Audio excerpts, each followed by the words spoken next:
I'm going to make spring salad first. First of all, you want to start off with American Beauty small shell noodles. They work out really well. And the peas get embedded on the inside. You can ask my sister. She really liked seeing that. So we're going to put in plenty of noodles, maybe a half a bag. And then we're going to be doing some green onions. I don't know if you can even see this, but you have to cut off part of the greens, put them aside. Then cut off the tips, where the roots are, throw them away. And then peel this down, throw it away, peel this all down, make it nice and clean. And that's pretty good.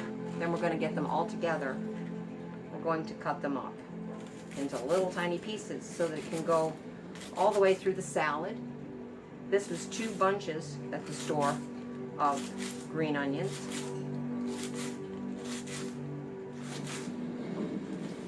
And I'm not really good at this, but this is the way I've been doing it for 40, 45 years, maybe more. So as long as I've never cut off a fingertip, I'm not going to worry about it. Get those all cut up. I'm going to get the bowl that's off screen. There's a bowl. You're going to start putting things in the bowl that you're going to want to serve it in. Put the onions in first. And while the noodles are cooking, we're going to put white vinegar into a cup. About 1/4 cup of white vinegar. I never measure. You might want to. And to that, we're going to add milk. Now, y'all are just going to be saying, ew, you're going to make milk curdle. Well, that's called kitchen chemistry. And making milk curdle makes the flavor better.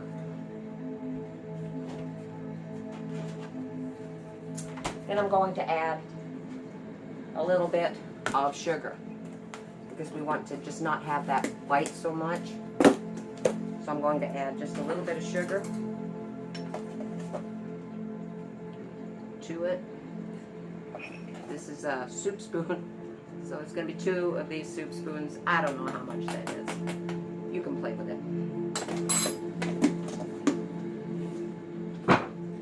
And we're going to cut up, first we're going to cut the end off of this cucumber. Start off with the end removed, and then about halfway down we're going to start dragging a fork. And I know that sounds diffy, but if you drag the fork, you're going to make little grooves so that when you cut your cucumber, it's going to have cool little ends. Cut that up.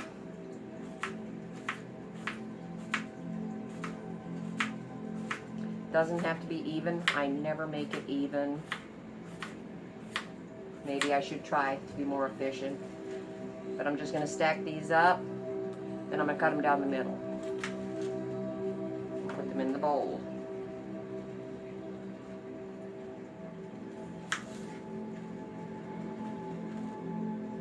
I'm also going to try and focus this a little bit better if you just bear with me. Get that so that you can see a little bit more of what I'm doing.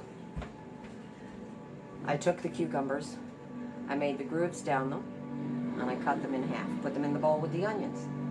Now I'm going to take the celery, and I'm just going to make real thin cuts on the celery because you don't want to bite into a giant chunk of celery like this one. This one is mine. Do you ever wonder why you're a little overweight, but you hardly ever eat? Doing what I just did is one of the ways. You won't do it on celery. But if you're tasting and sampling all the way through, then you sit down and, well, you know, you've had a meal. So, I'm making a nice pile of these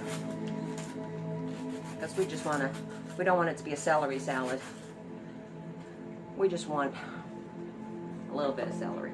We're going to put that in there like that. Now we got onions, cucumber, and celery in there. I can never open these bags. And so because I can never open these bags, I'm going to do what I always do. I'm going to take, oh, these are pretty good size. I'm going to take about 6 of these out. They've been partially cleaned by the good people that bag this stuff. Just to make sure there isn't green tips and whatnot on here, because that's yucky. You don't want to see that in your salad.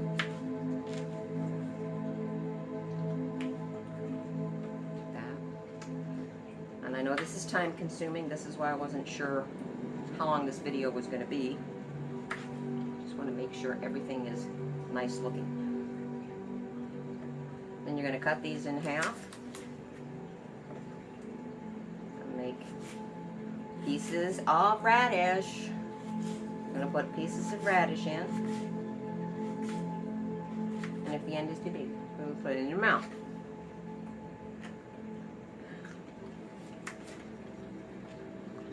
Nothing is ever even with me, and nothing is ever measured with me.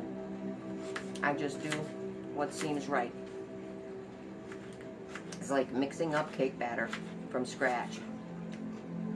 You get to, after a while, knowing what it's supposed to feel like and look like when you stir it. So if you make enough cakes from the box, you can make a cake from scratch and know how it's supposed to look and feel. And that's basically what I did when I was in my 20s. I got tired of having to run to the store to buy a cake mix.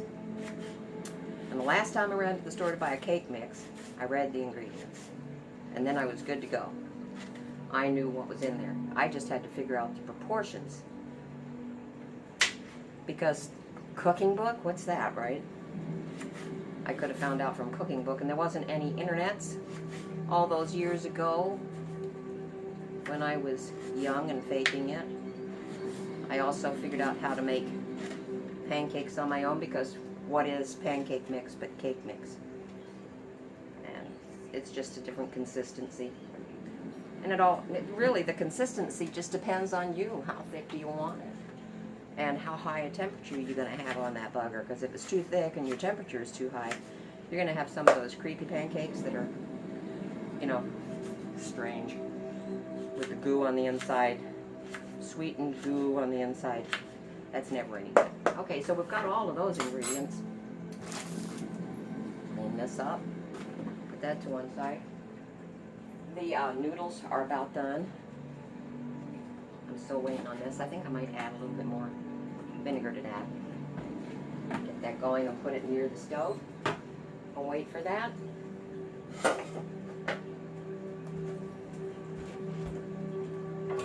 Sorry I'm out of the picture. I am getting a colander. Gotta have colander. I always forget to get the colander. Gonna get that into the sink. Get that cleaned up. This is bunny material. A lot of my scraps go to the bunny.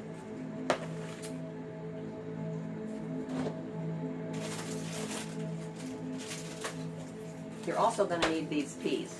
So let's go over. We've got celery, radish, cucumber, green onions, and fresh frozen peas.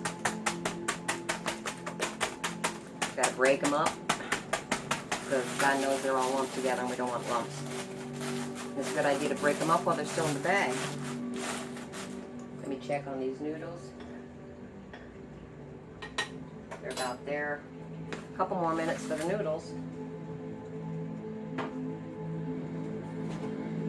As far as the topping goes, it was the vinegar milk, 2 tablespoons of sugar, or 2 soup spoons of sugar. But they were bigger than my regular teaspoons, so I don't know. And we're going to mix a little of this mayonnaise in.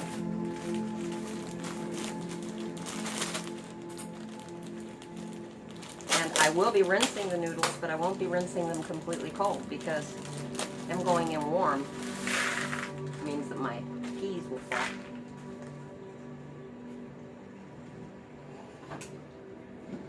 And we'll pour this out. Just rinse it just a little bit. Just get the starch off. Nothing makes things worse than starch. And then you're going to pour the noodles in. There go the noodles. There's some SKBs right here. And I'll put them in right there like that. And we're going to add some mayonnaise, a little bit of mayonnaise, a couple tablespoons, mounting tablespoons. Put that in the sink. Get a small whisk. Here's my little whisk, and I'm going to kind of whisk it all together.